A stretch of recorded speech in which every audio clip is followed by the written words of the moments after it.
A major development this afternoon as millions of Americans are preparing to lose government food assistance.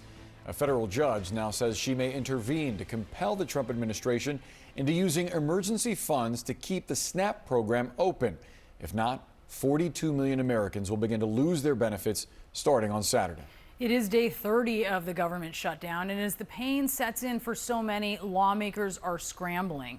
Today, Republican leaders are blasting Democrats' push for a partial reopening. Here's what House Speaker Mike Johnson told CNN today. If you deviate from the goal of reopening the entire government, Chuck Schumer and the radicals over there will continue to play games with people's paychecks, their livelihoods, and if you do just part of this, it will reduce the pressure for them to do all of it, to do their basic job, and that is reopen the government. This is very real and very serious, and they can end it today. CNN's Renee Marsh and Danny Freeman are following all of this for us. Renee, what more is the judge saying in this effort to keep SNAP money flowing? Right. So there's this pot of more than $5 billion in emergency funds just sitting at the USDA. And the Trump administration said in court today that the agency was prohibited from tapping into those emergency funds to keep the assistance benefits flowing to those 42 million Americans who rely on it. The Trump administration's lawyers also said that the agency didn't want to use those funds. And the judge really pressed them pretty hard on this, asking where in the law does it prohibit using these funds to prevent the suspension of SNAP benefits, which, by the way, SNAP benefits have never been suspended or reduced before. But the administration's lawyers struggled to really give a clear and even convincing reason for why they needed to suspend these benefits. The judge at one point was so confused by the administration's arguments that she said, quote, "Congress has put money in an emergency fund for an emergency, and it's hard for me to understand how this isn't an emergency when there's no money and a lot of people are needing their SNAP benefits." And that really was a key moment. The judge indicated that she may ask the agency to explore reducing benefits because of the dwindling amount of available funds, as opposed to stopping the benefits altogether.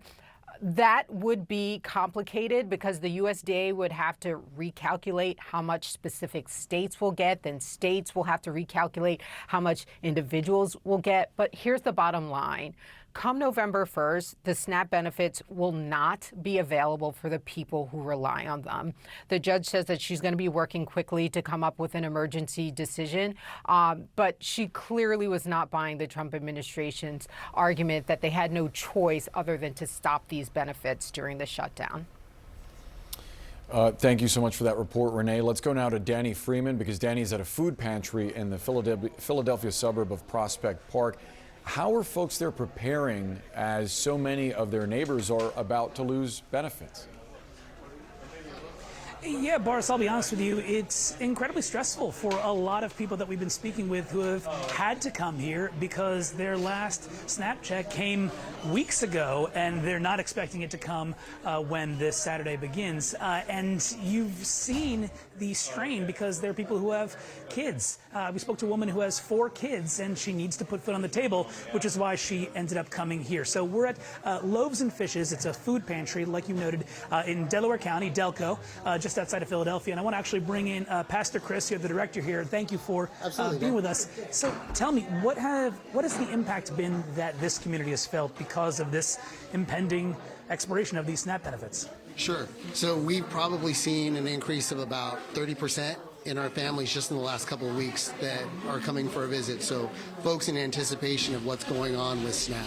And again, they're telling you specifically it's because of this SNAP expiration. Oh, yeah, absolutely. I mean, the reality is that I think the figure is that for every one meal that a food pantry can provide, SNAP provides 9.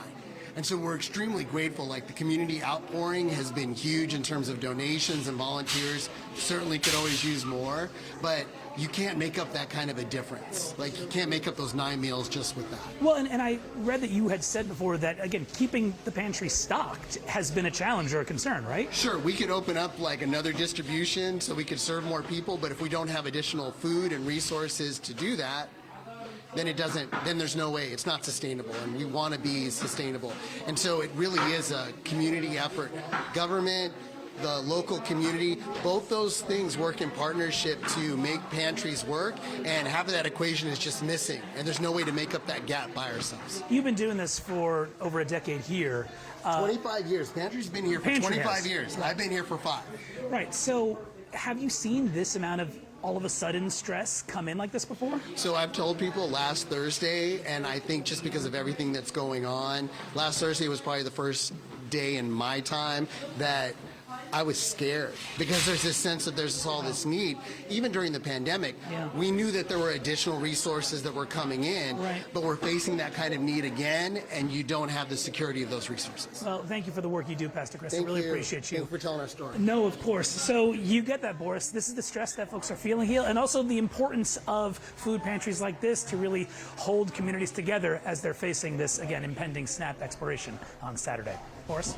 Yeah, and the limitations that they have, as he so clearly lays out. Danny, thank you so much for bringing that to us.